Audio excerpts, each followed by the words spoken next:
زلف سرکار سے جب چہرہ نکلتا ہو. Subscribe our YouTube channel and قابل قدر اساتذہ کرام، جملہ معلمین و معلمات اور موجود حاضرین و حاضرات، سامعین و سامعات، السلام علیکم ورحمۃ اللہ تعالی وبرکاتہ. وعلیکم السلام ورحمۃ اللہ وبرکاتہ. الحمد للہ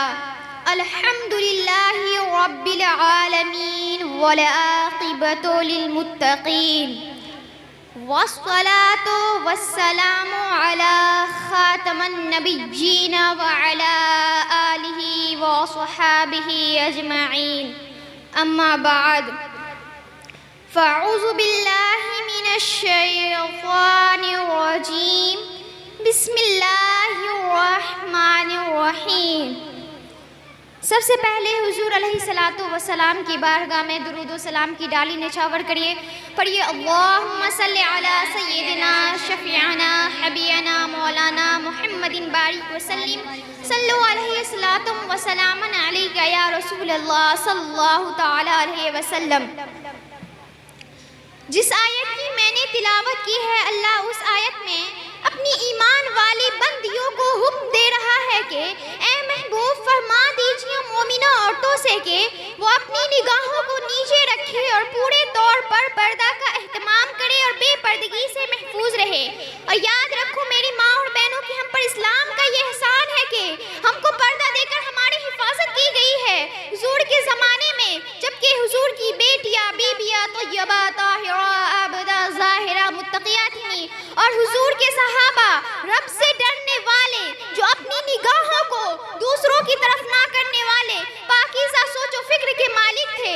اس کے باوجود حضرت ام سلمہ فرماتی ہے کہ ایک مرتبہ میں اور حضرت میمونہ حضور کی خدمت میں حاضر تھے کہ ایک نابینا صحابی عبداللہ ابن مکتوم بھی حضور کی خدمت میں حاضر ہوئے. تو حضور نے فرمایا ام سلمہ آپ لوگ پردہ کر لیں. ام سلمہ نے عرض کیا حضور یہ تو نابینا ہے، یہ تو دیکھ نہیں سکتے، ان سے کیا پردہ کرے؟ تو حضور نے فرمایا ام سلمہ یہ نابینا ہے، یہ دیکھ نہیں سکتے، لیکن آپ تو دیکھ سکتے ہیں، اور پردہ جس طرح ان پر ضروری ہے آپ پر بھی ضروری ہے. اور حدیث میں آیا ہے کہ حضور جب معراج کو گئے تو دیکھا کہ کچھ عورتوں کے سر سے بال اکھاڑے جا رہے ہیں اور وہ درد سے چلا رہی ہے.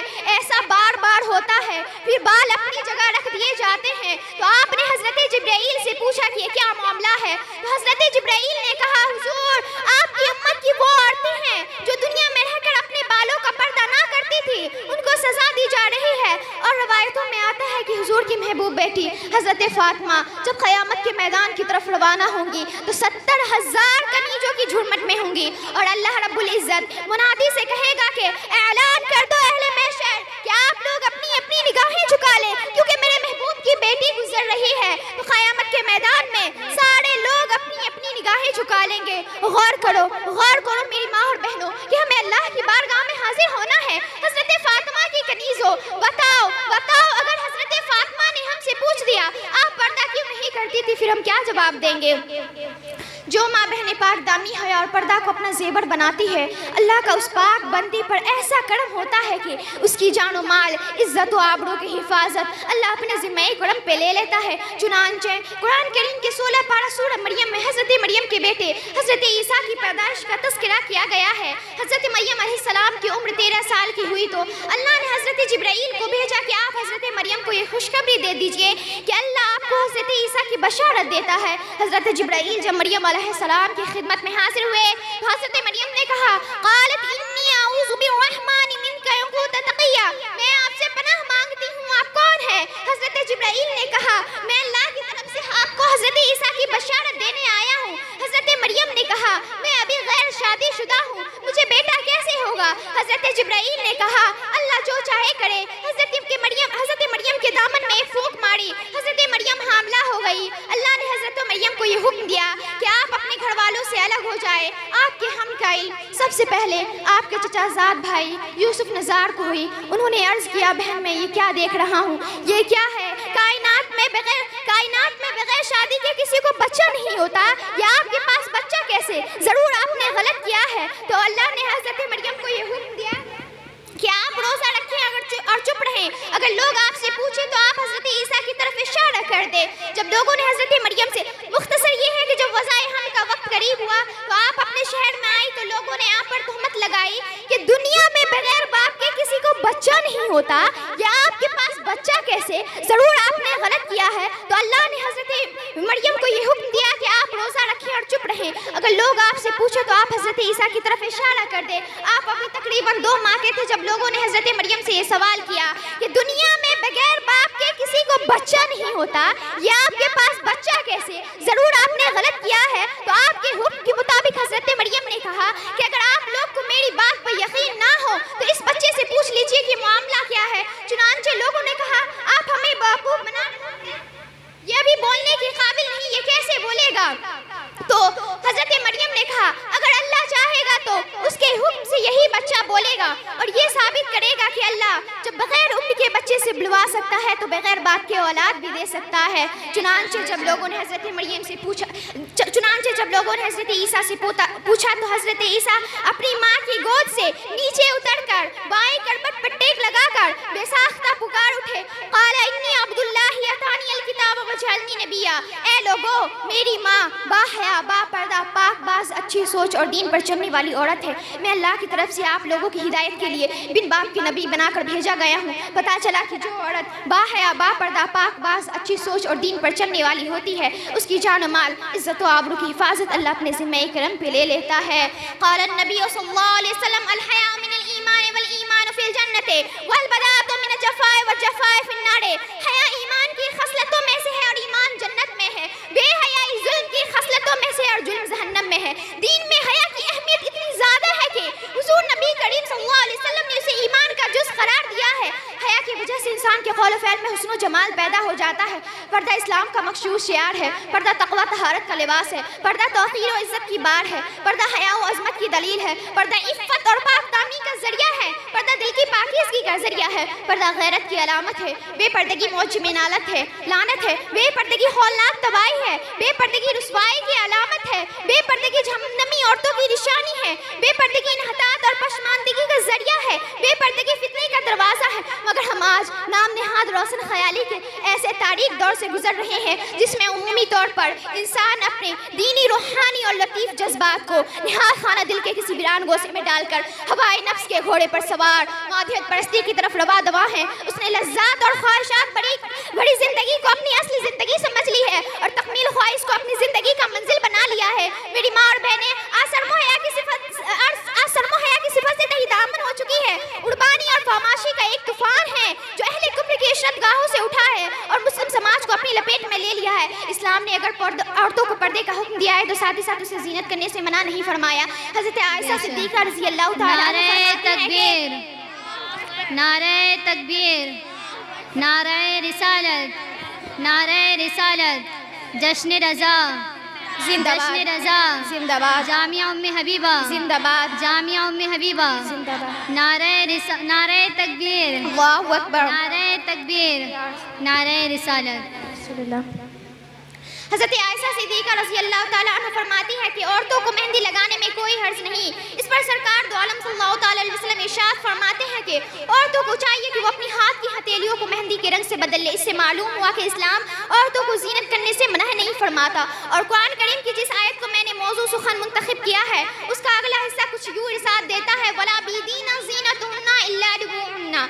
اپنا سنگار اپنے شوہروں پر ہی ظاہر کریں. آیت مذکورہ سے معلوم ہوا کہ عورتیں بناؤ سنگار, زیب و زینت صرف اور صرف اپنے شوہروں کے لیے کریں, اپنے شوہروں کا دل لبھانے کے لیے کریں تاکہ شوہر کا دل بیوی کی طرف مائل ہو, دوسری عورت کی طرف نہ جائے. مگر میری ماں بہنیں, آج معاملہ برعکس ہے. وہ حضور کے زمانے کی عورتیں تھیں جو خود کو محکوم اور اپنے شوہر کو حاکم سمجھتی تھی, لیکن اس زمانے کی عورتیں خود کو حاکم اور اپنے شوہر کو محکوم سمجھتی ہے. وہ حضور کے زمانے کی عورتیں تھیں جو اپنے شوہروں کے لیے زیب و زینت کیا کرتی تھی, لیکن اس زمانے کی عورتیں غیر مردوں کے لیے زینت کرتی ہے. یاد رکھو میری ماں اور بہنوں, حیا اور پردہ کا تعلق جہاں تک لباس و جسم ہے, وہیں آپ کی سوچ و فکر کا بھی امتحان ہے کہ آپ کی سوچ و فکر پاکیزہ ہے یا نہیں, آپ کے خیالات اور آپ کی پسند پاکیزہ ہے یا نہیں. جس طرح آپ نے جسم, لباس اور دیگر ظاہری اسباب پر پردہ ڈالا ہے تو آپ کے لیے ضروری ہے کہ آپ اپنے انتخاب کو بھی پاکیزہ بنائیں. پورے ذمہ داری کے ساتھ قرآن و حدیث کی روشنی میں اس بات کی بھی وضاحت کرتی ہوں کہ حیا کا تعلق جہاں تک عورتوں کے لیے ہے اتنا ہی مردوں کے لیے بھی ضروری ہے.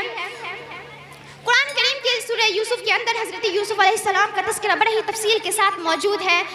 اور حضرت یوسف جب عزیز مصر کے دربار میں پہنچے تو حضرت زلیخا آپ کے حسن و جمال کو دیکھ کر آپ پر فریفتہ ہو گئی اور آپ کو پانے کی حد المقدور سے یہ کوشش کی.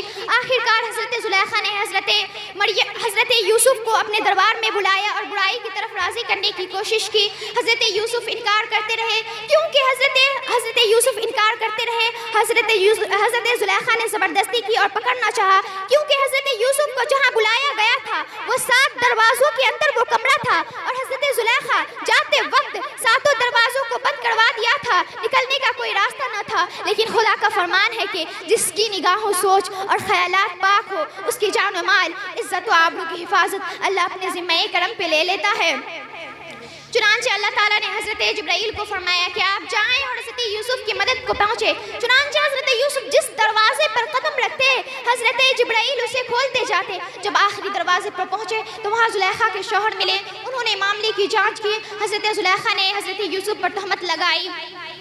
قرآن کریم کے دامن یہ بات بڑے ہی تفصیل کے ساتھ موجود ہے مگر میں بڑے ہی اجمال کے ساتھ بیان کرنے کی کوشش کرتی ہوں. الحاصل یہ ہے کہ جب سنوائی کے لیے تاریخ و دن مقرر کیا گیا اور دونوں حضرات کو دربار میں بلایا گیا اور حضرت یوسف کو اپنے پاک دامن ہونے کا گواہ پیش کرنے کو کہا گیا تو اللہ نے حضرت یوسف سے وحی کی کہ جب دربار لگے اور لوگ آپ سے گواہ طلب کرے تو آپ حضرت زلیخا کے کمرے میں ایک بچہ ہے جو ابھی تقریباً 2 ماہ کا ہے, بولنے کی قدرت نہیں رکھتا, آپ ان کی طرف اشارہ کر دے. لوگوں نے کہا, جب آپ نے اس بچے کی طرف اشارہ کیا تو لوگوں میں ایک عجیب سی کھلبلی مچ گئی کہ وہ بچہ جو ابھی تقریباً 2 ماہ کا ہے, جو ابھی بولنے کی قدرت نہیں رکھتا, آپ ان کی طرف اشارہ کر دیں. اس بچے نے گواہی دے کر قیامت تک کے لیے نمونہ بتا دیا ہے کہ جو لوگ باحیا, با پردہ, پاک باز, اچھی سوچ اور دین پر چلنے والے ہوتے ہیں اس کی جان و مال, عزت و آبرو کی حفاظت اللہ اپنے ذمہ کرم پہ لے لیتا ہے. چنانچہ قرآن کریم کے دامن میں یہ بات موجود ہے کہ اس بچے نے کہا, ان کان قمیصۃ قد من قبل فصدقت وهو من الكاذبین وان کان قمیصۃ قد من دبر فكذبت وهو من الصادقین. دامن کو دیکھا جائے اور چیک کیا جائے کہ دامن آگے سے پھٹا ہے یا پیچھے سے پھٹا ہے. اگر دامن آگے سے پھٹا ہوگا تو سمجھا جائے گا کہ حضرت یوسف زبردستی کر رہے تھے اور حضرت زلیخا اپنی جان بچا کر بھاگ رہی تھی. چنانچہ اور اگر دامن پیچھے سے پھٹا ہوگا تو سمجھا جائے گا کہ حضرت یوسف زبردستی نہیں کر رہے تھے بلکہ حضرت زلیخا زبردستی کر رہی تھی اور حضرت یوسف اپنی جان بچا کر بھاگ رہے تھے. چنانچہ قرآن کریم کے دامن میں یہ بات موجود ہے کہ دامن کو دیکھا گیا اور چیک کیا گیا. دامن پیچھے سے نہیں بلکہ دامن آگے سے نہیں بلکہ پیچھے سے پھٹا تھا اور سمجھا گیا کہ حضرت زلیخا زبردستی کر رہی تھی. واقعی حضرت یوسف کا یہ قصہ اس بات کی روشنی دلیل ہے کہ جو لوگ باحیا, با پردہ, پاک باز اور دین پر چلنے والے ہوتے ہیں اس کی جان و مال, عزت و آبرو کی حفاظت اللہ اپنے ذمہ کرم پہ لے لیتا ہے. بے شک بے شک. زُيِّنَ لِلنَّاسِ حُبُّ الشَّهَوَاتِ مِنَ النِّسَاءِ, آراستہ کی گئی لوگوں کے لیے ان خواہشوں کی محبت یعنی عورتیں. یہاں اللہ تعالیٰ دنیاوی زندگی کی ان لذتوں کو بیان فرماتا ہے جنہیں لوگوں کے لیے آراستہ کیا گیا ہے. ان چیزوں میں سب سے پہلے عورت کا ذکر کیا گیا ہے کیونکہ عورت کا فتنہ سب سے زیادہ ہے. اور اللہ کے رسول حضرت محمد مصطفیٰ صلی اللہ علیہ وسلم نے ارشاد فرمایا کہ میں نے اپنے بعد مردوں کے لیے عورت سے زیادہ نقصان دہ فتنہ نہیں چھوڑا. ہاں, اگر کوئی شخص گناہ سے بچنے اور امت محمدیہ میں اضافہ کی نیت سے نکاح کرتا ہے تو اس کا یہ عمل پسندیدہ ہے, مسنون ہے اور مستحب ہے. پیاری پیاری اسلامی بہنوں, اللہ عز و جل آپ کو توفیق عطا فرمائے. یہ بات یاد رکھو کہ نگاہ دل کو خبر دینے کی جاسوس ہے جو دل کی طرف دیکھتی ہوئی خبریں نقل کرتی ہے اور ان کی صورتیں اس میں نقش کرتی ہے. تو انسان نکاح کی حفاظت نہ کرنے کی وجہ سے فکر آخرت سے ہٹ کر بیکار کے کاموں میں مصروف ہو جاتا ہے. اسی لیے شریعت نے آپ کو ان کاموں میں جو فتنہ اور گناہ کا سبب بنے اس سے نگاہ کی حفاظت کا حکم دیا ہے. اگر آپ شریعت کے احکام کے مطابق نگاہ کی حفاظت نہ کریں گی تو یہ آپ کو ایسی تکالیف میں مبتلا کرے گی جن کا عذاب دنیا اور آخرت میں برداشت کرنا پڑے گا. اور ارشاد بانی ہے قُلْ لِلْمُؤْمِنِينَ المؤمنات یغضضن من ابصارهن، اور فرما دیجئے اے محبوب ایمان والی عورتوں سے کہ وہ اپنی نگاہوں کو نیچے رکھے، اور اسی طرح آگے فرمایا اور حفاظت کیا کرے اپنی عصمتوں کی اور نہ ظاہر کیا کرے اپنے آرائشوں کی مگر وہ جو خود ظاہر ہو۔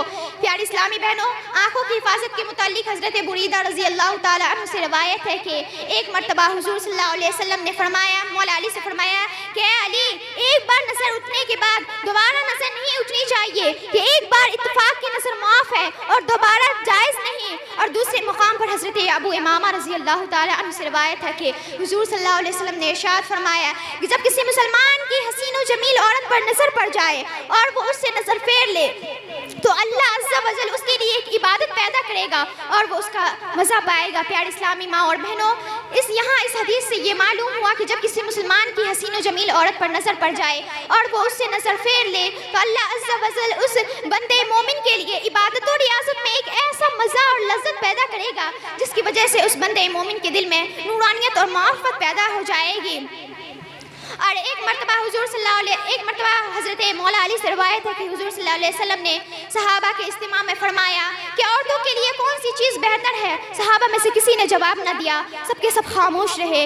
حضرت علی فرماتے ہیں کہ میں خود اس مجلس میں شریک تھا، میں نے بھی کوئی جواب نہ دیا۔ جب میں مجلس مصطفیٰ صلی اللہ علیہ وسلم سے واپس لوٹا تو خاتون جنت جگر گوش رسول سیدہ فاطمہ سے پوچھا کہ عورتوں کے لیے کون سی چیز بہتر ہے؟ تو سیدہ فاطمہ نے فوراً جواب دیا کہ سب سے بہتر وہ عورت ہے جو اپنے آپ کو غیر مردوں کی نگاہ سے محفوظ رہے۔ اور حضرت علی فرماتے ہیں کہ وہ حضرت فاطمہ کے جواب سے اس قدر خوش ہوئے کہ وہ جا کر حضور صلی اللہ علیہ وسلم سے عرض کرنے لگے، حضور، حضرت فاطمہ نے اس سوال کا جواب دیا ہے کہ سب سے بہتر وہ عورت ہے جو اپنے آپ کو غیر مردوں کی نگاہ سے محفوظ رہے۔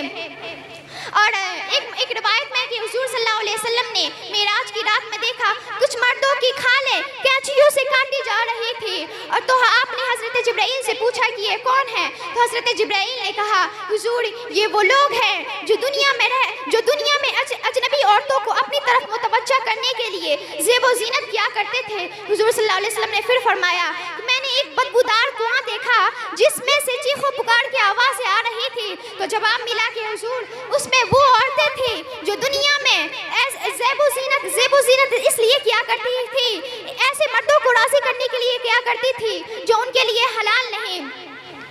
اب آئیے میں اللہ تبارک و تعالیٰ سے دعا کرتی ہوں کہ ہم سب کو باحیا با پردہ پاک باز بنائے۔ اور میں ایک واقعہ، بہت ہی خوبصورت واقعہ لیکن قابل عبرت آپ تمام خواتین کی نذر کرتی ہوں، جس کے سماعت فرمانے سے تمام خواتین کے دلوں میں فکر آخرت کا شوق و ذوق پیدا ہو جائے گا انشاءاللہ تعالی۔ حضرت جابر ابن عبداللہ انصاری سے مروی ہے کہ ایک انصاری نوجوان مسلمان ہوا جس کا نام ثعلبہ بن عبد الرحمن تھا۔ وہ حضور علیہ السلام کی خدمت کیا کرتا تھا اور حضور کے لیے موزے بنایا کرتا تھا۔ تو ایک مرتبہ حضور صلی اللہ علیہ وسلم نے اسے کسی کام کے لیے بھیجا۔ وہ جاتے ہوئے ایک انصاری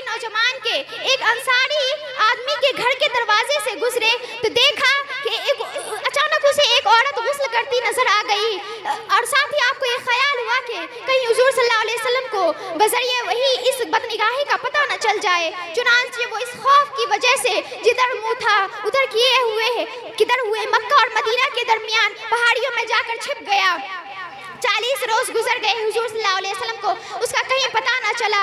جب پتہ نہ چلا تو ادھر جبرائیل حضور علیہ السلام کی خدمت میں حاضر ہوئے اور فرمایا، یا رسول اللہ، آپ کا رب آپ کو سلام کہتا ہے، اور وہ کہتا ہے کہ آپ کی امت کا ایک شخص پہاڑوں میں مجھ سے پناہ اور توبہ کی قبولیت کر رہا ہے۔ تو رب العالمین فرما رہا ہے کہ آپ کی امت کا ایک شخص پناہ اور توبہ کی قبولیت سے پہاڑوں میں چھپا ہوا ہے۔ تو حضور صلی اللہ علیہ وسلم نے حضرت عمر فاروق رضی اللہ تعالی عنہ اور عثمان غنی اور سلیمان فارسی کو ان کی تلاش کا حکم دیا۔ دونوں احباب و ذی وقار ان کی حکم کی تعمیل کرتے ہوئے مدینہ کے پہاڑی راستوں سے ان کی تلاش میں چل دیے۔ کچھ دور جانے کے بعد مدینہ کا ایک رہنے والا زفافہ نامی ایک چرواہا ملا۔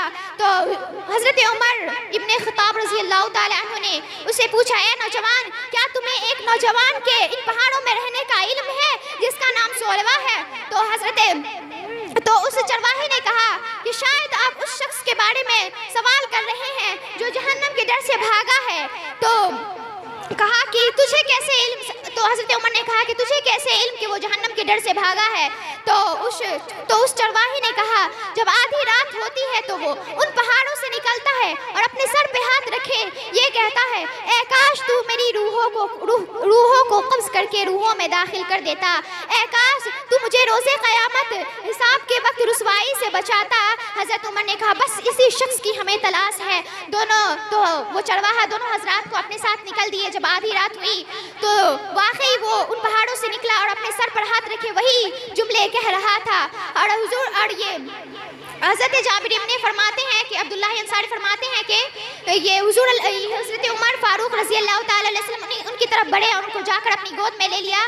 تو صالبہ نے کہا اے عمر کیا حضور کو میرے گناہ کا پتہ چل گیا ہے؟ تو حضرت عمر نے کہا مجھے علم نہیں، البتہ وہ گزشتہ کل آپ کے بارے میں ان کے سامنے ذکر کیا گیا تھا، اس لیے مجھے اور حضرت سلیمان فارسی کو آپ کی تلاش کا حکم دیے ہیں، آپ کی تلاش کا حکم دیے ہیں۔ تو حضرت صالبہ نے کہا کہ تو اے عمر مجھے حضور کے پاس اس وقت لے جانا جبکہ حضور نماز میں مشغول ہو۔ جب نماز کا وقت ہوا اور جماعت کھڑی ہوئی تو دونوں حضرات آ کر جماعت میں مل گئے اور حضرت عمر فرماتے ہیں کہ جب حضور صلی اللہ علیہ وسلم نے اپنی نورانی قرات کی آواز سنی تو صالبہ غش کھا کر گر گیا۔